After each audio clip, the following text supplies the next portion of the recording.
Bonjour les amis, Samuel, coach sportif. Aujourd'hui, je vous présente une vidéo sur la ventilation. C'est la ventilation thoracique.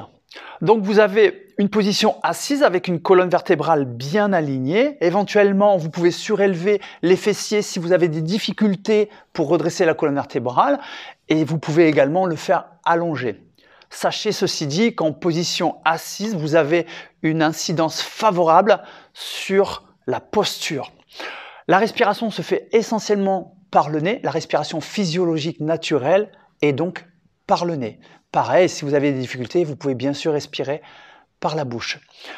Vous avez donc le ventre rentré et je vous propose d'expirer avant de commencer l'exercice et ensuite vous inspirez par le nez en ouvrant la cage thoracique sur les côtés, devant, également dans le dos. Vous pouvez imaginer que votre cage thoracique est comme un parapluie qui s'ouvre tout autour. À l'inspiration et à l'expiration, le parapluie se referme légèrement, pas complètement. Inspirez la cage thoracique, vous faites une expansion thoracique.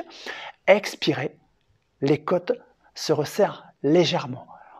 On fait quelques cycles ventilatoires ensemble. Expiration.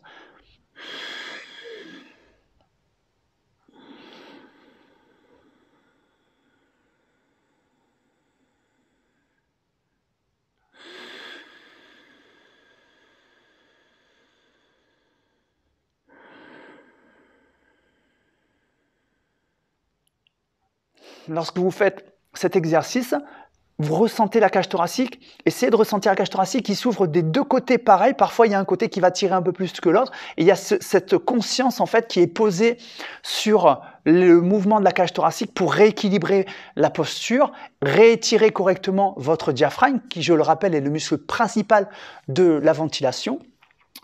Ensuite, pensez à avoir des cycles d'inspiration, par exemple de 4-5 secondes. Et si vous pouvez chercher à vider l'air un petit peu plus que 4-5 secondes, 6, 7, 8 secondes, si vous vous sentez à l'aise pour le faire, vous le faites sans perdre votre posture. C'est-à-dire que l'expiration ne doit pas vous amener à enrouler le buste vers l'avant. Vous allez essayer de rester toujours droit dans l'inspire comme dans l'expire. Vous pouvez faire 4-5 minutes.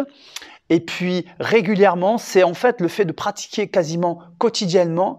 Vous allez avoir une incidence favorable sur la posture, vous allez sentir votre cage thoracique plus souple, sentir beaucoup plus d'oxygène et vous allez avoir un meilleur échange gazeux au niveau de l'oxygène et du CO2. Vous allez également permettre en fait à votre corps de réguler votre pH sanguin, de rééquilibrer l'acidité de l'organisme. La respiration, c'est un outil extraordinaire et rappelez-vous que ce n'est pas nous qui sommes vivants, c'est la respiration qui est vivante à travers nous. Je vous remercie d'avoir suivi cette vidéo. N'hésitez pas à vous abonner et laissez-moi des commentaires et des avis pour que je puisse, si vous avez des questions, y répondre et mieux vous accompagner. Je vous dis à très bientôt. Merci. Au revoir.